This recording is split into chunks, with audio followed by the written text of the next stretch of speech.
السلام علیکم ورحمۃ اللہ وبرکاتہ۔ آپ سب ممبران کو اپنے آؤ فارسی سیکھیں گروپ میں خوش آمدید کہتے ہیں۔ سلام برهم شما عزیزان، امیدواریم همه شما خوب هستید. ما امروز درس سیمم را میخوانیم. آنچه در این درس میخوانیم متنهای امروز درسمون برتری به چیست و واژه های جدید هم داریم، نکته های جدید هم داریم و بیشتر بدانیم از آن حضرت بلال. خب درس را شروع میکنیم. خب برتری به چیست؟ یعنی عزت برتر ہونا کس لحاظ سے؟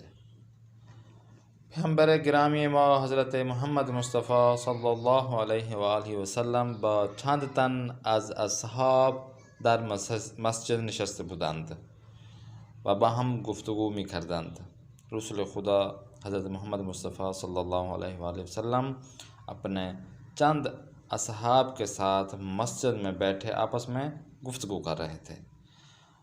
سلمان فارسی رحمت الله علیه یکی از یاران پیامبر وارد مسجد شد. حضرت سلمان فارسی جو ہے نا رسول خدا کے بہت ہی قریبی یار میں شمار ہوتے ہیں، اصحاب میں شمار ہوتے ہیں، وہ مسجد میں وارد ہوئے، داخل ہوئے۔ پیامبر اکرم صلی الله علیه و آله و سلم با خوش روی او را نزد خود فراخواند. رسول خدا حضرت محمد مصطفی صلی الله علیہ وآلہ وسلم نے حضرت سلمان فارسی کو خوش اخلاقی سے خندہ پیشانی سے اپنے پاس بٹھایا۔ این رفتار مهربانان پیامبر موجب خشم یکی از افراد شد و گفت. اب رسول خدا نے جب حضرت سلمان فارسی کو خندہ پیشانی سے اپنے نزدیک اپنے ساتھ بٹھایا تو یہ کام رسول خدا کے کرنے کی وجہ سے کچھ لوگوں کو ناراضگی پیدا ہوئی۔ کچھ لوگ ناراض ہو گئے کہ رسول خدا نے حضرت سلمان فارسی کو اپنے ساتھ بٹھایا، نزدیک بٹھایا، اور وہ تھوڑا خشمگین ہو گئے، تھوڑا اپنا ناراضگی کا اظہار کیا اور کہنے لگے کہنے لگے سلمان از مردم فارس است و ما عرب هستیم۔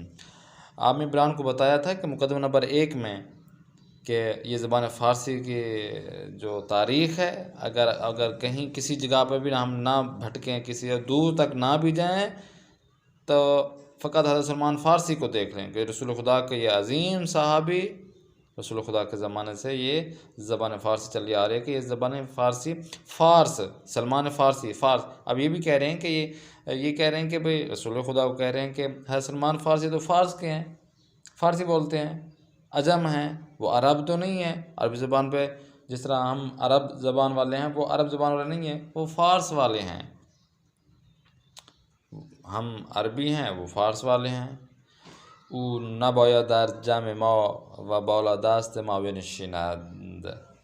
تو کہنے لگے کہ اے پیغمبر اکرم، سلمان فارسی تو فارس سے ہیں اور ہم عربی ہیں، عرب سے ہیں، تو انہیں تو ہمارے درمیان میں نہیں بیٹھنا چاہیے، نہ ہی وہ بلند و بالا اور نزدیک رسول خدا کے ساتھ بیٹھنا چاہیے، اور نہیں بیٹھنا چاہیے ان کے ساتھ، اور بلند و بالا مقام بھی ان کو حاصل نہیں ہونا چاہیے، کیونکہ ہم عرب والے ہیں، تو ہم شایان شوکت ہماری یہی ہے کہ ہم نزدیک بیٹھیں رسول خدا کے، کیونکہ عربی ہیں رسول خدا، اور حضرت سلمان فارسی عجمی ہیں، تو اس وجہ سے وہ ہم سے دور بیٹھے ہیں، ہم سے دوری اختیار کریں، ہم سزاوار رہیں۔ باید در جایی پایین تر از ما بنشینند۔ رسول خدا کہنے لگا کہ یہ حضرت سلمان فارسی کو آپ کے نزدیک بیٹھ گئے، آپ نے نزدیک بٹھا دیا، ان کو تو دور ہونا چاہیے، ہم آپ کے نزدیک ہوں، کیونکہ ہم عرب سے ہیں، وہ عجم ہیں۔ رسول خدا صلی الله علیه و آله و سلم از سخن آن مرد ناراحت شد و فرمود.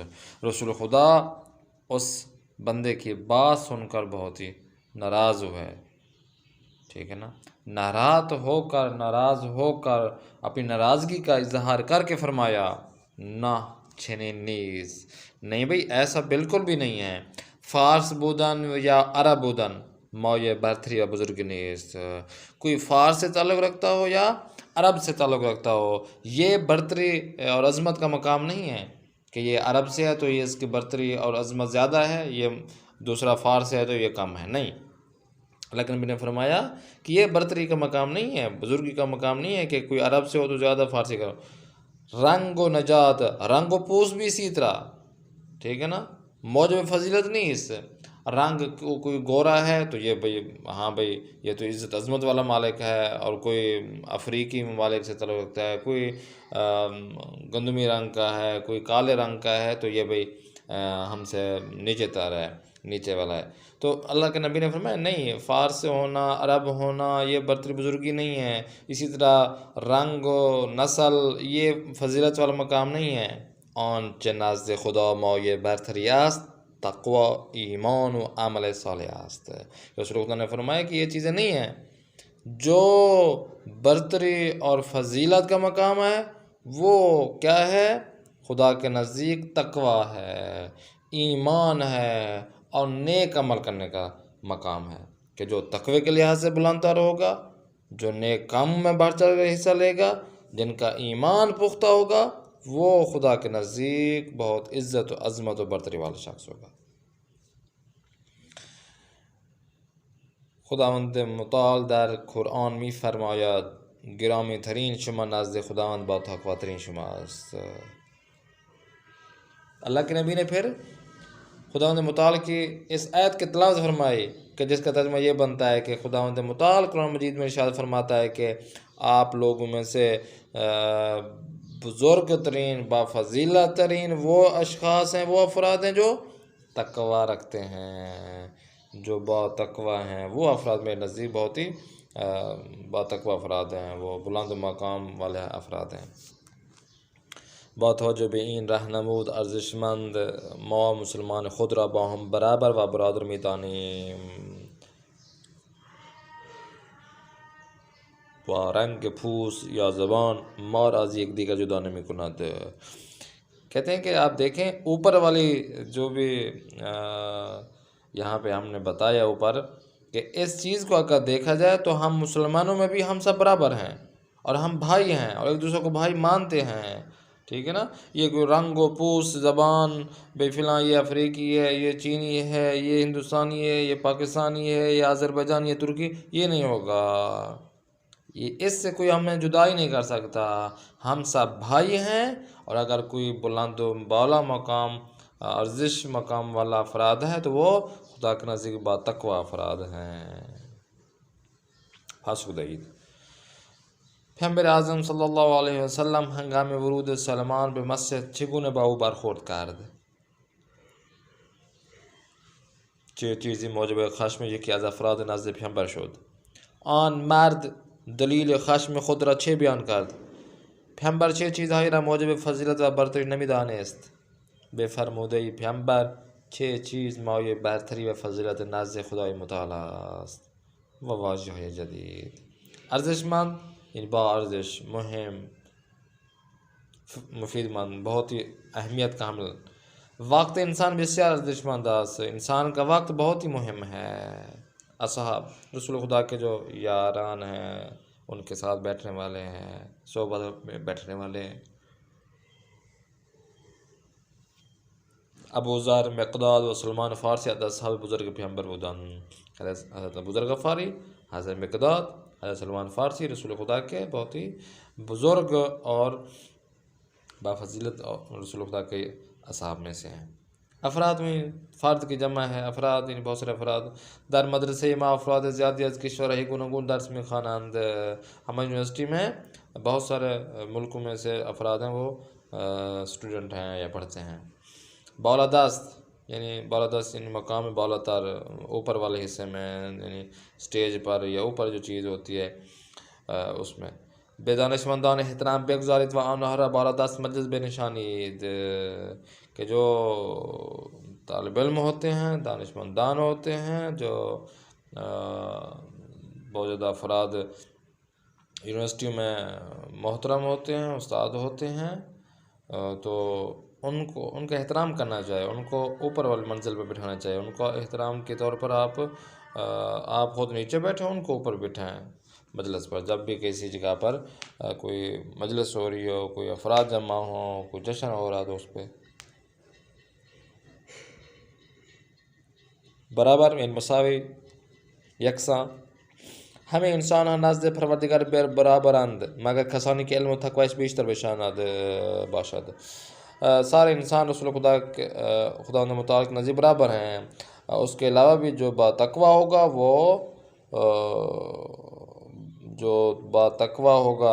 وہ افراد جو با تقوی ہوں گے، نیک کام انجام دیں گے، وہ خدا متعلق نزدیک بہت زیادہ نزدیک ہوں گے.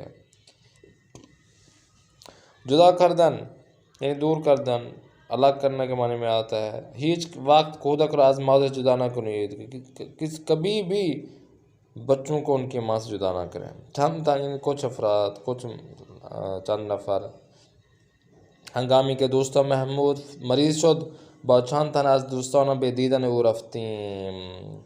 کہ جب ہمارا دوست محمود مریض ہوا تو کچھ افراد مل کر ہم اپنے اس دوست کو دیکھنے کے لیے گئے. خشم ناراض کے معنی میں آتا ہے، نراحت اور ناراضگی کے معنی میں آتا ہے. امام صادق علیہ السلام می فرمایت خشم کرید ہم یہ بدیاس،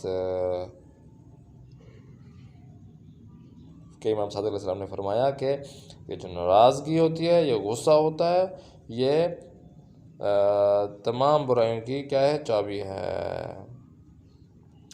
خوش روئی، خوش اخلاقی سے پیش آنا، خندہ پیشانی سے پیش آنے کے معنی میں آتا ہے. مسکرا کے خوش اخلاقی سے پیش آنے کے معنی میں آتی ہے. استاد ہمیشہ با خوش روئی پاسک شاگردانہ اشرامی دہد، کہ ہمارے جو استاد ہیں وہ ہمیشہ خوش اخلاقی سے، خندہ پیشانی سے اپنے شاگردوں کو ان کے سوالوں کے جواب دیتے ہیں. رہنمود ہدایت، رہنمائی کے معنی میں آتا ہے. ما بے رہنمود ہائے پیغمبر و اہل بیت شان عمل می کنیم. ہم رسول خدا صلی اللہ علیہ وسلم اور ان کے اہل بیت علیہ السلام کے رہنمائی پر چلتے ہیں، ان کی ہدایت ان سے ہی لیتے ہیں اور چلتے ہیں. عمل صالح نیک عمل کے معنی میں آتا ہے. کما کردن بے نیاز مندان یک عمل صالح ہے، کہ جو ضرورت مند ہیں ان کی مدد کرنا یہ ایک نیک عمل ہے. فراخواندن دعوت کرنے میں آتی ہے، ان کو بلانے کے معنی میں آتا ہے. پیغمبران انسان ہر بے پرستش خدا فرامی خواندند، کہ رسول خدا انسانوں کو ایک خدا یکتا، ایک خدا کی جانب ان کی عبادت کرنے کے متعلق ان کو اس کی طرح دعوت دے دیتے. ایک خدا کی آپ نے کیا کرنا ہے؟ ایک خدا کو ماننا ہے، اس کی عبادت کرنا ہے. فضیلت برتری کے معنی میں آتا ہے. علم دانش ہمارا با عمل نشان فضیلت و برتری انسان است، کہ علم اور اس کے ساتھ عمل بھی ہو، فقط علم نہیں، علم کے ساتھ عمل بھی ہو تو یہ انسان کی فضیلت و برتری کی نشانی ہے. موجب مایہ سبب کے معنی میں آتا ہے. ذکر و یاد خدای متعال مایہ آرامش دل است، کہ خدا متعال کو یاد کرنا، ان کی عبادت کرنا یہ دل کو آرام پہنچاتا ہے. مہربانی سے پیش آنا. احمد از رفتار مہربانان استادش خوشحال شد. احمد اپنے استاد کی خوش اخلاقی اور خندہ پیشانی اور مہربانی سے پیش آنے میں بہت ہی خوش ہوا. نجات وہیں مختلف رنگ و پوست کے جو افراد ہوتے ہیں، زبان سے بھی جو مختلف زبانوں سے، مختلف کنٹریز سے افراد ہوتے ہیں، تو یہ نجات انہیں بولا جاتا ہے. بیشتر ایرانی ہے از نجات زرد پوست و آریائی ہستند، کہ جو ایرانی لوگ ہوتے ہیں، بیشتر افراد جو ایرانی ہیں وہ زرد پوست والے ہیں، یعنی ان کا رنگ جو ہے نا وہ زرد ہے. وہ آریائی نام ہے. وارد شدن داخل ہونا کے معنی میں ہے. وقتی استاد وارد کلاس شد ہمیں طلبہ بے احترامی شان بلند شدند، کہ جب بھی استاد کلاس میں داخل ہوا تو سارے طالب علم ان کے احترام کے لیے کھڑے ہو گئے. واجہ یہ مخالف. ارزش مند بی ارزش، با تقوی بی تقوی، جدا کردن واصل کردن، خوش رو ترش رو اخمو، صالح نا صالح، ایمان کفر، برابر نا برابر نا مساوی، خشم آرامش، خوش روی ترش روی، اخمو بودن. وارد شدن یعنی خارج شدن کے معنی میں ہے. ونقطها. لطفاً توجہ کنید. پسماند. پسماند جو ایک نشانی ہوتی ہے ضمیر کی، جس طرح مند ہے، دانش مند، یعنی دانش مند مطلب وہ افراد جو علم و دانش رکھتے ہوں، ان کہیں گے یہ دانش مند ہیں. ارزش مند، ارزش جو مہم کے معنی میں آتا ہے کہ وہ چیز جو بہت زیادہ مہم ہو، ارزش مند ہو. ثروت مند وہ افراد جو پیسے پا رکھتے ہوں، مالدار ہوں، کہیں گے یہ ثروت مند ہے. سود مند وہ افراد جو سود رکھتے ہوں، سود مند ہو، فائدہ مند ہوں. ہنر مند وہ جو افراد جو کوئی کاروبار کرتے ہوں، انہیں کہیں گے یہ ہنر مند ہیں، ہنر والے ہیں. خوب. مند جملے بالا بے معنی دارائی و صاحب است. اب یہ جو مند ہے نا، اس کا مطلب ہے کہ یہ دارائی کے معنی میں آتا ہے، ملکیت کے معنی میں آتا ہے. وہ شخص اس چیز کا مالک ہوتا ہے، صاحب ہوتا ہے. اب یہ مند پسماند مند در آخر بعض اسم ہمی آئین و صفت میں سازد. اگر یہی مند اگر کسی کے نام کے ساتھ آ جائے، نام کے ساتھ آ جائے تو یہ صفت میں شامل ہو جاتا ہے. ویسے تو یہ ملکیت کے معنی میں آتا ہے، وہ چیز جو کسی دوسرے میں پائی جا رہی ہو اس میں معنی. تو اگر دوسرے نمبر پر اگر یہ اسم کے معنی میں آ جائے، اسم کے ساتھ لگ جائے، تو یہ اس اگلے بندے کی صفت کو بیان کر رہا ہوتا ہے. جس طرح یہ دو چیزیں اس میں آ جاتی ہیں. مثلا ارزش ہے، ارزش مند، دانش ہے، یہ افراد وہ افراد جو علم رکھتے ہوں، تو یہ مند آ جائے تو وہ اس کی صفت کو بیان کریں گے. دوسرے نمبر پر پسماند گین. اب یہ پہلی پسماند مند ہے اور دوسری پسماند ہے گین. اب یہ جو گین کیا ہے؟ خشمگین، غمگین، شرمگین. اب خشمگین اسبانی غصے کے معنی میں آتا ہے، یعنی فدرم بے سبب کارہ یا بعد و خشمگین شد، کہ میرے والد گرامی ان کے برے کام کرنے کی وجہ سے کیا ہو گئے؟ غصہ ہو گئے.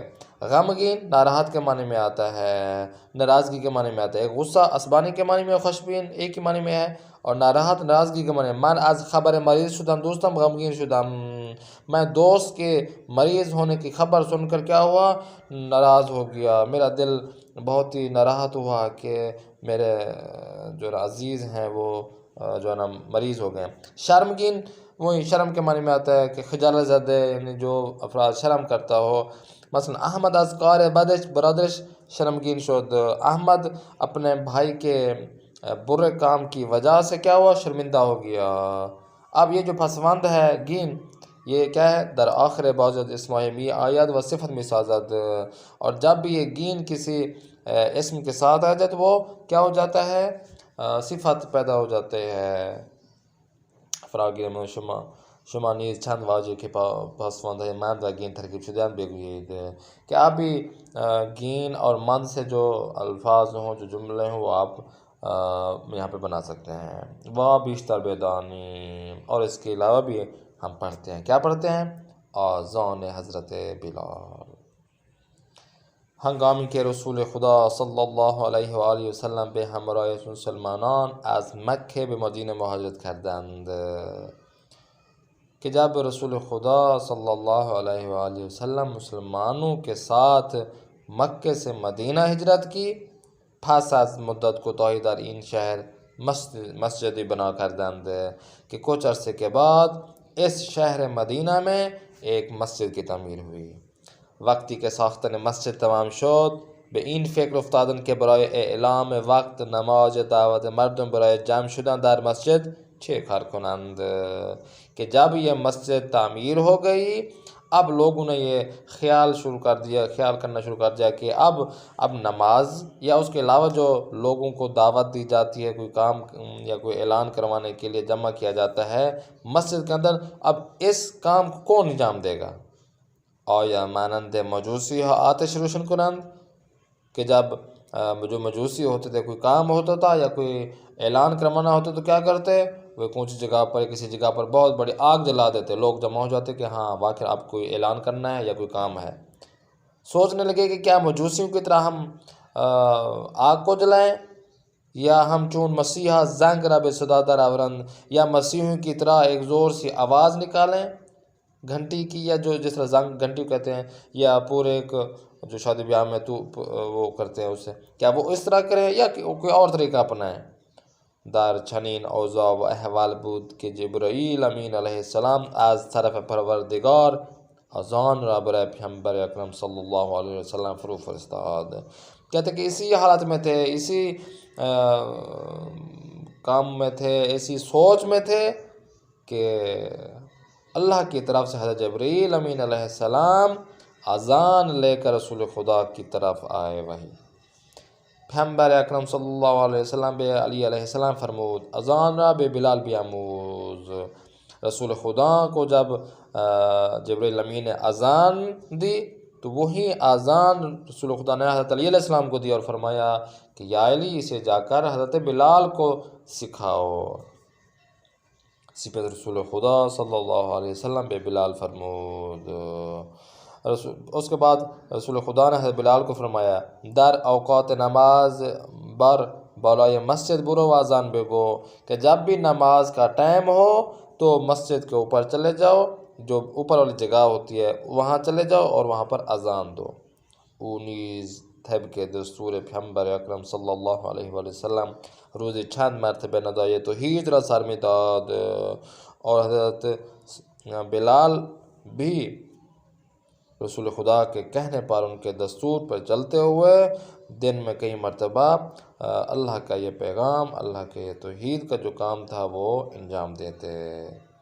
اما چون زبان مادری اصلی عربی نبود، کیونکہ حضرت سلمان فارسی کی طرح ان کی جو مادری زبان ہے وہ عربی نہیں تھی، وہ عرب سے تعلق نہیں رکھتے تھے، عجم تھے، نمی توانست بعضی از حروف را به خوبی ادا کند. اسی وجہ سے وہ کچھ حروف کو اچھی طرح سے ادا نہیں کر پا رہے تھے. مثلا کلمہ یہ اشہد را اسحاد تلفظ می کرد یا حی را ہے می خواند، کہ مثال کے طور پر اشہد ان کو اسحد بولتے تھے، شین نہیں بول سکتے تھے، اور یہ اس کے علاوہ حی علی الصلاۃ کو حی بولتے تھے. به همین علت بارها افرادی نزد پیامبر می آمدند و می گفتند. اسی وجہ سے بہت مرتبہ کچھ افراد آتے رسول خدا کے نزدیک اور ان سے کہتے بلال چنین مشکلی دارد اجازت بفرمایید ما اذان بگوییم. وہ آ کر کہتے کہ یا رسول اللہ، بلال کہتے دو تین چیزیں ہیں، مشکل میں ہے، یہ نہیں اس طرح ادا کر سکتا، تو آپ ہمیں اجازت دیں کہ ہم اذان ادا کریں، ہم اذان دیں. حضرت می فرمود، رسول خدا فرماتے خیر بالکل بھی نہیں، خدا می فرماید، خدا فرماتا ہے، کیونکہ خدا کی طرف سے یہ حکم تھا نا. اللہ تعالیٰ نے خود رسول خدا کو فرمایا تھا، وحی دی تھی کہ یہ اذان حضرت بلال کو دے، اور رسول خدا اب یہاں پر فرما رہے ہیں کہ نہیں، یہ خدا کی طرف سے ہے، اور خدا فرماتا ہے کہ من سین بلال را جای شین می پذیرم. اللہ اکبر. کہ اگر زبان سے شین ادا نہیں ہو رہی لیکن دل سے تو شین ہے، میں سین، خدا فرما رہا ہے کہ اگر سین بھی وہ کہتا ہے تو میں وہ شین قبول کروں گا، سین کی بجائے شین میرے لیے بہتر. می پذیرم قبول کروں گا چون این کلمات از جان پاک بلال برمی آید، کہ یہ جو کلمات ہیں یہ الفاظ سے نہیں بلکہ دل سے نکلتے ہیں. آن بلال صدق در بانگ نماز حی را حی خواند از روی نیاز. تبه گفتند ای پیامبر نیست راست این خطا اکنون که آغاز بناست. ای نبی و ای رسول کردگار یک مؤذن کو بود افصح بیار. خشم پیامبر بجوشید و بگفت یک دو رمزی از عنایت نهفت، که ای کسان نزد خدا حی بلال بهتر از صد حی و قبل وقا. ہاں جی خوب. استادن کھڑا ہونا، نشستن بیٹھنا. اصحاب رسول خدا کے اصحاب. وارث شدن داخل ہونا، خارج شدن باہر آنا کے معنی میں استعمال ہو رہا ہے. برابر کے معنی میں نا برابر جو برابر نہیں ہوتا، مساوی نہیں ہوتا. نجات آپ کو بتا دیا تھا، نجات کسے کہتے ہیں. خوش روئی تھوش روئی یہ آپ کو بتایا گیا، خوشی کے علاقے تھوش روئی نراحت اور غصے کی حالت میں. ارزش مند بہت ہی قیمتی، بھی ارزش جو قیمتی نہ ہو. خاص میں غصے کے معنی میں آتا ہے، آرامش آرام کے معنی میں آتا ہے. واصل کر دینا ٹچ کرنا کے معنی میں آتا ہے، جوڑنا کے معنی میں آتا ہے. جدا کر دینا جدا کرنا کے معنی میں آ رہا ہے. خوب، یہ ہمارا درس سوم بھی تمام ہوا. انشاءاللہ نیکسٹ کلاس میں پھر ملاقات کرتے ہیں. تب تک ہمیں دیں اجازت. خدا نگہدار شما باشد.